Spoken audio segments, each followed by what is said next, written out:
Hi guys, welcome to power valley. ഇത്രയും കറികൾ കൂട്ടി നെയ്റോസ്റ്റ് കഴിക്കുന്നത് ഇത് ആദ്യമായിട്ടാണ് കേട്ടോ. ഞാൻ കാണിച്ചു തരാം.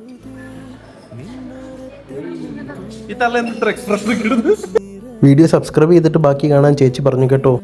കേസരി, ഇഡ്ഡലി ചട്നി, പിന്നെ വൈറ്റ് ചട്നി, അതുപോലത്തെ ഗ്രീൻ ചട്നി, പിന്നെ സാമ്പാർ, പിന്നെ എണ്ണ വെച്ചൊഴിക്കുന്ന ചട്നി, അങ്ങനത്തെ വെറൈറ്റി, പിന്നെ അപ്പത്തിൻ്റെ കൂടെ കഴിക്കുന്ന ചട്നി, ചമ്മന്തിപ്പൊടി, അങ്ങനെ ഇഷ്ടംപോലെ ഐറ്റംസ് കൂട്ടി ആദ്യമായിട്ടാണ് ഞാനൊരു നെയ്റോസ്റ്റ് കഴിക്കുന്നത്. നെയ്റോസ്റ്റിൻ്റെ വലിപ്പം എന്ന് പറഞ്ഞിട്ടുണ്ടല്ലോ, ഇത്രയും വലിപ്പമുള്ള നെയ്റോസ്റ്റ് ഞാൻ കഴിച്ചിട്ടില്ല.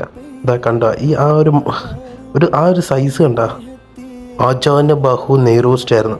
അടിപൊളിയായിരുന്നു വിത്ത് കേസരി. അതാണ് ഹൈ. കഴിച്ചു കഴിഞ്ഞ് വെളിയിലോട്ട് ഇറങ്ങിയപ്പോൾ ഒരു ചെടി കണ്ട്. അപ്പം അച്ഛനോട് ചോദിച്ചത് എന്താണെന്ന് അറിയുമെന്ന്.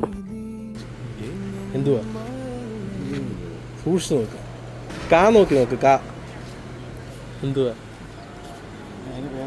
മാതള നാരങ്ങ.